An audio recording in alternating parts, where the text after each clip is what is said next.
नमस्कार दोस्तों, स्वागत है आपका मेरे चैनल कॉमिक्स लाइफ में।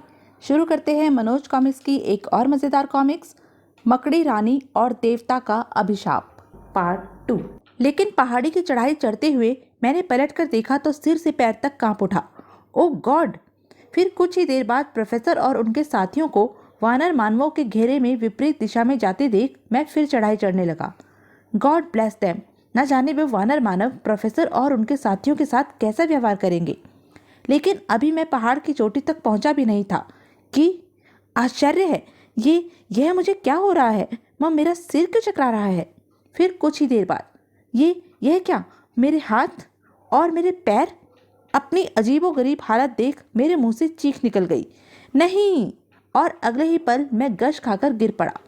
अरे, यह तो मास्टर है। होश में आने के बाद मुझे पता चला कि मैं जीवित हूँ और अपनी कॉटेज में हूँ।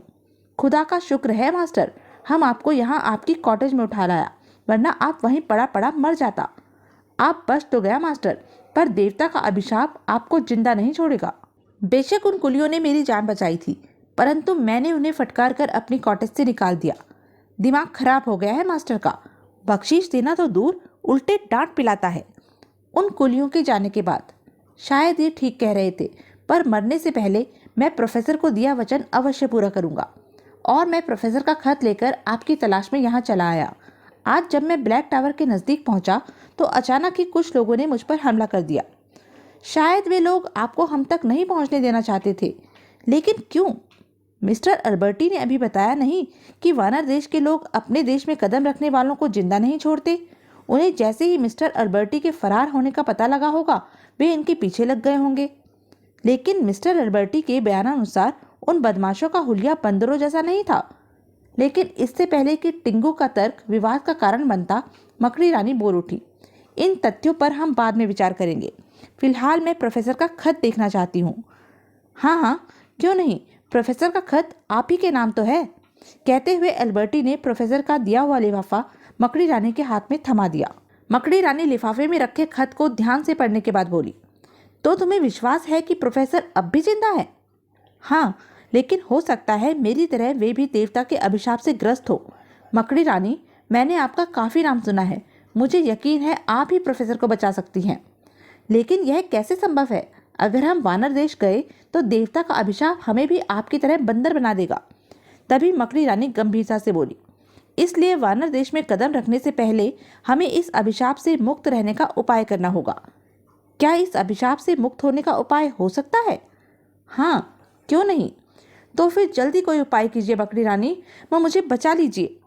तुम्हें बचाने के लिए इस अभिशप्त बीमारी से मुक्ति दिलाने का कारागार उपाय खोजने के लिए मुझे तुम्हारे खून की जांच करनी होगी, इसलिए तुम्हें जांच के लिए खून देना होगा। खून? नहीं, मैं खून नहीं दूंगा। मैं पहले ही बहुत कमजोर हो चुका हूँ। मैं मर जाऊंगा। खून की जांच किए बगैर इस रोग का निदान नहीं ढूंढा जा सकता एल्बर्टी। फिर थोड़ा सा खून देने में फर्क ही क्या पड़ता है? कुछ देर सोचने के बाद एल्बर्टी बोला, ओके ठीक है, मैं खून तो दूंगा, लेकिन अपने आप निकाल कर दूंगा, वो भी अकेले में। मकड़ी रानी ने एल्बर्टी द्वारा दी गई खून से भरी सिरिंज को जांच के लिए लिया और अपने साथियों के साथ उस कमरे से बाहर निकल आई। अब तुम लोग घर जाओ, सुबह फिर मुलाकात होगी। ओके दीदी, हम सुबह जल्दी ही यहाँ पहुँच जाएंगे। शुभ रात्रि। गुड नाइट दीदी। अजय, विजय और टिंगू के जाते ही मकड़ी रानी ब्लैक टावर में स्थित अपनी प्रयोगशाला में जा पहुंची और अपनी विशेष पोशाक उतार खून की जांच करने में जुट गई। अब मकड़ी रानी नहीं, बल्कि पुलिस आईजी जसवंत भांबरी की इकलौती बेटी डॉक्टर पूनम नजर आ रही थी। काफी समय तक खून की जांच करते रहने के बाद डॉक्टर पूनम खून में मौजूद उन सूक्ष्म कीटाणुओं का पता लगाने में सफल हो गई। ओह, तो ये हैं कीटाणु जो मानव हार्मोन्स में आश्चर्यजनक परिवर्तन ला देते हैं। अब इन कीटाणुओं का नाश करने वाली दवा को तैयार करने में ज़्यादा समय नहीं लगेगा। और रात्रि के तीसरे पहर तक डॉक्टर पूनम ने दवा भी तैयार कर ली। इस दवा को पीने के बाद उन कीटाणुओं का मानव शरीर पर कोई प्रभाव नहीं हो सकता। तभी पूनम को कुछ ख्याल आया। उसने एल्बर्टी द्वारा दिए गए पत्र की जांच कर लेना उचित समझा।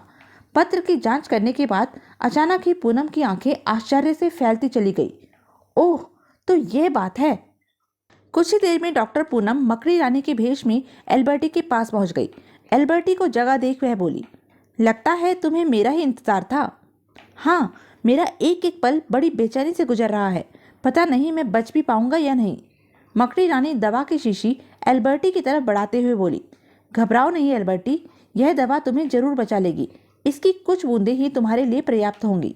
मकड़ी रानी के हाथ में दवा की शीशी देख एल्बर्टी की आंखें चमक उठी और वह दवा की शीशी झपटते हुए बोला, तब तक मैं पूरी तरह स्वस्थ नहीं हो जाता। यह दवा मेरे पास रहने दीजिए प्लीज। ठीक है, कहकर मकड़ी रानी कमरे से बाहर निकल गई। सुबह मकड़ी रानी कॉन्फ्रेंस हॉल में अपने साथियों का इंतजार कर रही थी कि तभी अजय, विजय और टिंगू वहां पहुंच गए। गुड मॉर्निंग दीदी। मॉर्निंग दोस्तों, तुम लोग ठीक वक्त पर आए। हम तो हमेशा ठीक वक्त पर ही पहुंचते हैं दीदी। अब हमारे लिए क्या आदेश है दीदी? लेकिन इससे पहले कि मकड़ी रानी कुछ कह पाती, वातावरण में उभरती चीख की आवाज़ ने उन्हें चौंका दिया। यह तो एल्बर्टी की चीख मालूम होती है, आओ मेरे साथ। परंतु मकड़ी रानी जैसे ही कॉन्फ्रेंस हॉल से बाहर निकली, उसकी नज़र सामने खड़े बंदर सरीखे मानव पर जा टिकी। मकड़ी रानी के मस्तिष्क में खतरे की घंटी बजने लगी। खतरा! अगले पल मकड़ी रानी अपने स्थान से छलांग लगाती हुई चीख उठी, बचो दोस्तों।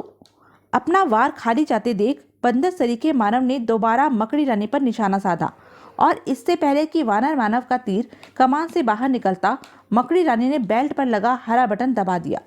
अगले ही पल आई!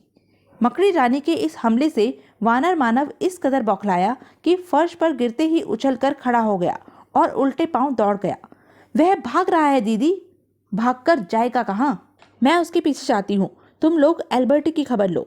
और फिर मकड़ी रानी की नज़रों से ओझल होते ही अजय, विजय और टिंगू दौड़ते हुए एल्बर्टी के कमरे में जा पहुंचे। लेकिन कमरे में एल्बर्टी को बुरी तरह घायल देख वे तीनों बुरी तरह चौंक उठे। अगले ही पल वे तीनों एल्बर्टी के निकट पहुंचे। अभी जिंदा है, लेकिन हत्यारा यहाँ तक पहुंचा कैसे? वो देखो, पीछे की खिड़की खुली है। फिर तीनों खुली खिड़की के निकट पहुंच गए। यहाँ तो दूर दूर तक कोई नजर नहीं आ रहा है। अब क्या होगा? तभी एल्बर्टी के कराहने की आवाज उभरी। आह! कराहने की आवाज सुन अजय, विजय और टिंगू हत्यारे की चिंता छोड़ एल्बर्टी के करीब आ गए। धोखा! कैसा धोखा? किसने दिया है तुम्हें धोखा? एल्बर्टी साहस जुटाते हुए बोला, मेरा अंत आ गया है। मरते वक्त मैं तुम लोगों से झूठ नहीं बोलूंगा। मैं कुछ नहीं छिपाऊंगा। तुम कहना क्या चाहते हो? जो कहना चाहते हो कह डालो, हम तुम्हारे हत्यारे को जरूर सजा दिलाएंगे। एल्बर्टी ने लड़खड़ाते स्वर में कहना शुरू किया। वो लोग बड़े खतरनाक किस्म के मुजरिम हैं। पुलिस उनकी तलाश में है। मैंने झूठ कहा था कि प्रोफेसर ने मुझे तुम लोगों तक पहुंचाने के लिए कोई चिट्ठी दी थी। तो वह चिट्ठी जो तुमने हमारी दीदी को दी थी, तुम्हें किसने दी थी? वह चिट्ठी उन्हीं लोगों ने मुझे दी थी। उन्हीं के कहने पर मैं यहाँ आया था। ओह, समझा। वे लोग जिन्होंने तुम्हारा अपहरण करने का दिखावा किया था वास्तव में तुम्हारे ही साथी थे। हाँ, उस समय तो वे मेरे साथी थे, पर कुछ दिनों पूर्व मैं उन्हें जानता तक न था। एल्बर्टी ने विस्तार से बताना शुरू किया। उस रात जब मैं अपनी जिंदगी से विवश अपनी कॉटेज में लेटा हुआ था, वे चारों शैतान मुझसे मिलने मेरे पास आए। कौन हो तुम लोग? समझो तो तुम्हारी जिंदगी, वरना मौत। मैं समझा नहीं। हम समझाते हैं। उन्होंने मुझे बताया, तुम प्रोफेसर को वानर मानवों की कैद में छोड़कर भाग तो आए, परंतु मौत अब भी तुम्हारा पीछा कर रही है। वानर देश के रक्षक तुम्हारी तलाश में यहाँ तक आ पहुँचे हैं। यह बात हम इसलिए जानते हैं क्योंकि उन्होंने हमसे तुम्हें पकड़वाने में मदद मांगी है। इस काम के बदले वो हमें मुंह मांगा धन देने के लिए तैयार हैं, लेकिन हम नहीं चाहते तुम उनके हाथ लगो। मैं आप लोगों का एहसानमंद हूँ, लेकिन फिर भी मैं बच नहीं सकता। देवता का अभिशाप मुझे मार डालेगा। तुम चाहो तो तुम्हें देवता के अभिशाप से मुक्ति मिल सकती है। वो कैसे? तुम्हें एक काम करना होगा। अगर तुमने सफलतापूर्वक अपनी जिम्मेदारी निभाई तो तुम न केवल देवता के अभिशाप से मुक्त हो जाओगे, बल्कि तुम्हारी बाकी जिंदगी भी ऐशो आराम से गुजरेगी। हम तुम्हें मालामाल कर देंगे। मैंने उत्सुकता से पूछा, मुझे क्या करना होगा? तुम्हें यह खत लेकर हमारी योजना के अनुसार मकड़ी रानी के खुफिया अड्डे तक पहुंचना होगा। मकड़ी रानी? हाँ, मकड़ी रानी ही वह शख्सियत है जो तुम्हें इस बीमारी से मुक्ति दिला सकती है।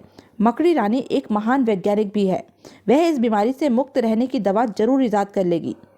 देवता के अभिशाप को तुम बीमारी कहते हो? हम इस बारे में काफ़ी जानकारी हासिल कर चुके हैं और इस नतीजे पर पहुंचे हैं कि वे कोई विशेष तरह के कीटाणु हैं जो मानव के रक्त में घुसकर मानव हार्मोन्स में ऐसा परिवर्तन ले आते हैं। ओह, लेकिन मुझे इस बीमारी से मुक्त कराकर तुम्हें क्या मिलेगा? हमें वह दवा मिलेगी जिससे उन कीटाणुओं के प्रभाव से मुक्त रहा जा सके। अब तुम यह भी जरूर जानना चाहोगे कि उस दवा को लेकर हम क्या करेंगे।